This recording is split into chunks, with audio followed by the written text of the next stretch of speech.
So the last setting I'm going to go through is conversion balances. Now this can be done as part of that setup when you first set Xero up, but if you've got all the information to hand and you're ready to get it all done at that point. As I showed you on this setup, you can then come back to it later and just leave it as it is. So what you'd use this for is if you previously have been going and you're just setting up Xero partway through your journey, you'd come in here and you'd put all your opening balances. So what the balances were at the end of your last financial year, or whatever the date is that you're converting to Xero. I'd recommend converting on a year end if possible, because it's nice and easy to do. You can also convert to Xero at quarter end, in which case you'd need to put the details in as of that quarter. There are other options as well.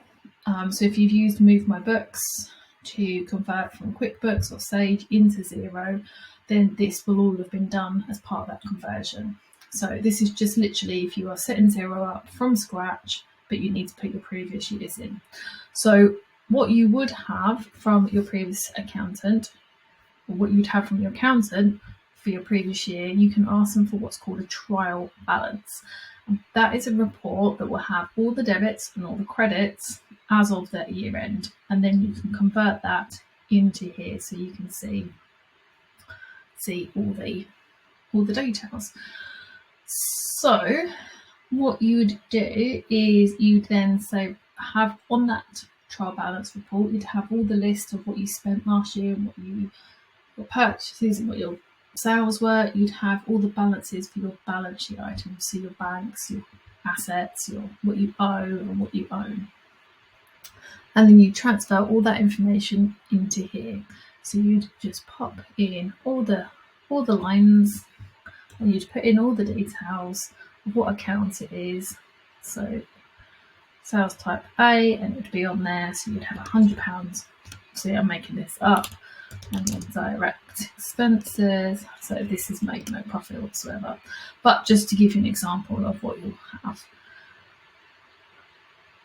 If you've got outstanding sales invoices or purchases where you haven't been paid from your customers or you haven't paid your suppliers, you put the balance in here as well. So let's just say you've got £100 worth of sales that you haven't, they're still outstanding, and £50 worth of expenses. We'd put that in. And what you'll need to make sure is that this always balances, otherwise you won't be able to move forward. So this is potentially the retained profits, but it will come in from your trial balance you get from your accountant. So that will then match, and that'll be Xero. You'd also put in your bank balances from the statement as of the last day of the last quarter or last year, so you've got your opening bank balance as well. If for any reason you don't have that trial balance because you haven't got an accountant, then the best thing to do would be pop in your business bank accounts, any accounts that you do know that are either owed to you or you owe out, and then the rest of it can just go in as retained earnings, because that's the most likely option as to what is there. I would then lock the balance so that you cannot go back and change anything previously. But if you're converting to Xero partway through a financial year, then that you may not want to lock it, but definitely if you're doing it at year end. And then you save. And then what it wants to do is it wants to understand what your invoices outstanding are.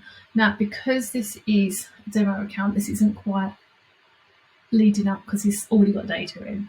But in here, you would not have this. You then add in the invoices that you've got outstanding, and you would literally put them in. So hide that.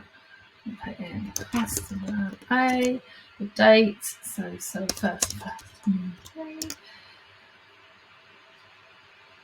And I am just making all of this up, by the way. So outstanding invoice. If it's a Word document or something, you can even add it in here, so you've got a copy of it to hand. You just put in what it is.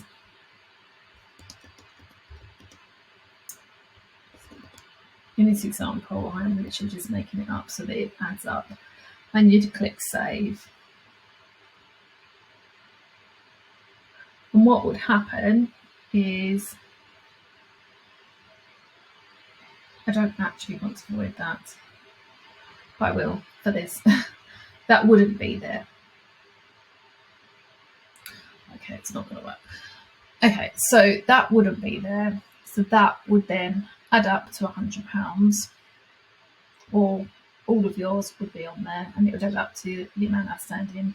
You'd click next. You'd do the same for purchases that you've got outstanding, and then it will let you save it. It's not going to let me do it because there's obviously data in here already, but I'm just going to go back, take that out and void it.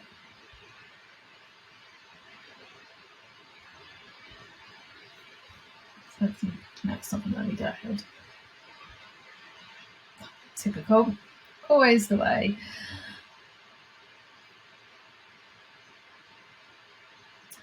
Right, so what I'm going to do is I'm just going to leave these as, actually I'm going to put in the 4-2, because then you can see exactly what it looks like.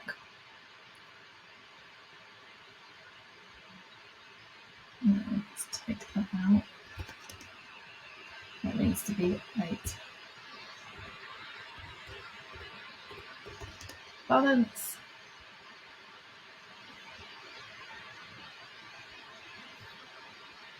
Okay, so that's matched up with the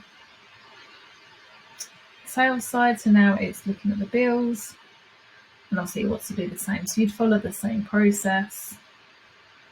I'm actually going to leave that as 0 for now.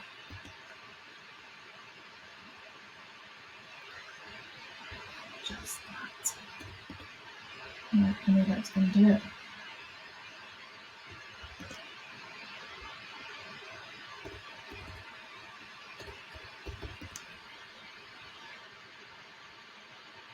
Okay, wants me to put this in, so let's just put this figure in. 728610.